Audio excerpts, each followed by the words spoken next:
ব্যাপার আছে, সব রাগে কিন্তু সেমি ক্লাসিক্যাল পার্ট হয় না, রাইট। আচ্ছা, এটা এটা হবে না, খামাজ হবে, পিলু হবে, কাফি হবে, একটু তিলকামত হবে, তিলাং হবে। আচ্ছা, যেমন কিছু ঠুমরি রাগ অঙ্গে। আছে যেগুলো খুব গম্ভীর এবং সেটাতে লাইটটা হবে না। না, সেটা একদম ক্লাসিক্যালের চালে চলতে হবে, সেটা ওকে ওকে। ক্লাসিক্যালের চালে চলতে, অতি শাস্ত্রীয় ক্লাসিক্যালের চালে চলছে। যখন এই রাগগুলো নিচ্ছি, এগুলো নর্মালি আমরা একটুখানি সেকেন্ড মানে আইটেমের জন্য, ফার্স্ট আইটেমে একটা ভারী রাগ বাজালাম, সেকেন্ড আইটেমে একটু খামাজ বাজালাম। এবার খামাজকে ক্লাসিক্যাল করে পিওর ক্লাসিক্যালের বহু লোকের বড় বড় ওস্তাদদের রেকর্ড আছে, সেটার অ্যাপ্রোচ আর এটার অ্যাপ্রোচ ওয়াইজ ডিফারেন্ট আছে। যখন ঠুমরি আং করছো, ইট ইজ অ্যাপ্রোচ। তোমার ঠুমরি গান শুনতে হবে, ঠুমরিটা তো একটা গানের একটা মানে একটা পার্ট না, একটা গানের একটা আলাদা আঙ্গিক বলতে পারো, গানের একটা। তো সেই ভোকালের ঠুমরি যখন তুমি শিখবে, তোমাকে অ্যাকচুয়ালি জানো তো, আমরা অ্যাকচুয়ালি গান গাই, সব আর্টিস্ট আমরা সেতার বাজাই, অ্যাকচুয়ালি কি মানে কি, গানটা এখানে হয়, ফিঙ্গার্স দিয়ে আমরা সেটাকে ডেলিভার করি।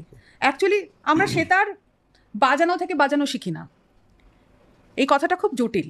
আমার গুরু যখন বাজাচ্ছেন, উনিও গান করছেন, ফিঙ্গার দিয়ে ডেলিভার করছেন, আমিও কিন্তু উনি যেটা বাজাচ্ছেন ওটা অ্যাকচুয়ালি এখানে গান হচ্ছে, ফিঙ্গার দিয়ে ডেলিভার করছি। এবং ফিঙ্গার মানে কি, তোমাকে টেকনিক্যাল সাইড কেন, তোমাকে টেকনিক্স পাল্টা বোল মির কেন, তোমার ফিঙ্গারটা যাতে সেটার সাথে তোমার সিনক্রোনাইজ করে, সেটা তুমি ডেলিভার করতে পারো।